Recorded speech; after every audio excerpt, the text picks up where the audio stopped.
Well, unfortunately, Deputy Speaker, the Assistant Minister hasn't learnt from his previous mistake. Just as the solution to homelessness is not to put a positive spin on it, nor is the solution for the economy to put a positive spin on it. Now, it's a pretty sad day when a journalist's first response to a mistakenly sent talking points cheat sheet is to fact-check it.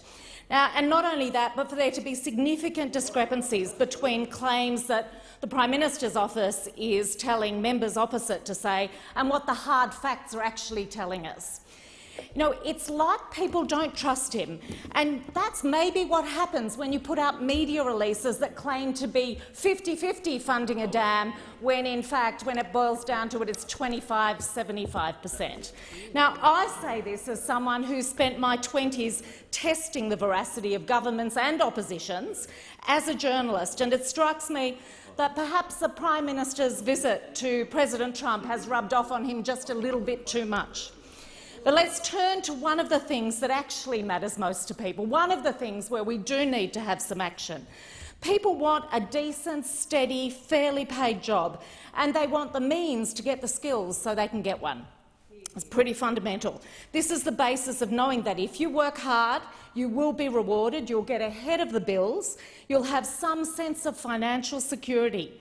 But working hard is no guarantee of anything under this Prime Minister. Just getting the skills in the first place is an ever-growing challenge. And this Prime Minister promised 80,000 new apprentices, but in fact there are 150,000 fewer apprentices and trainees today than when the Liberals first took office. There's a systemic problem when we have more people dropping out of apprenticeships today than completing them. And I'm not going to assign blame to the apprentices, the employers or their teachers, but clearly there is an absolute flaw in the system that those opposite are refusing to address. It sees us with fewer apprentices and trainees today than 10 years ago, and all that while we've got 1.9 million Australians looking for work or extra work hours, and 3/4 of businesses saying they can't find the trained and skilled staff they need. Now, if you've tried to hire a brickie or a carpenter lately, as I have, you'll know the challenge. And the shortages go across a range of skills and trades, from pastry chefs to hairdressers to aircraft maintenance workers. I can't help but think that the $3 billion cut from TAFE and training by those opposite has something to do with the problem. Yet the government's solution is a PR one.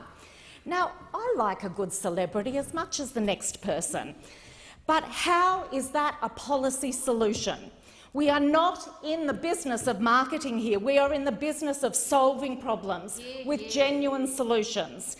And it's not just this arrogant Prime Minister doing it. The whole side believe that there's nothing that a marketing, advertising or PR campaign can't fix. How wrong they are. As someone who's spent 25 years in that industry, it has a role, but not here. As for jobs, over 1 million Australians want and need extra work, on average an additional 23 hours, but they can't get it. And then there's the million who've given up looking and don't even get counted in the figures because they can see no employment options open to them. I have men and women in their 50s with a lifetime of work skills telling me that no one will look at them in spite of the experience that they have. I speak to young people juggling multiple jobs to put together a portfolio that just pays the bills, but rarely provides paid sick leave or holiday leave. And even full-time workers can see their pay isn't growing at the same pace that costs are rising. These are real problems that need real solutions, not papering over by marketing campaigns. And I want to turn to that other huge problem the government's failing to tackle, and that's the response to climate change. I'm a mum, so I am not for scaring the children unnecessarily. But sadly for the Prime Minister, kids these days have access to information, the same information that those opposite should be able to access, that tells us the climate is changing whether we like it or not, and that we need to respond accordingly. The cause of anxiety is not just that things are changing, but that the government is failing to act.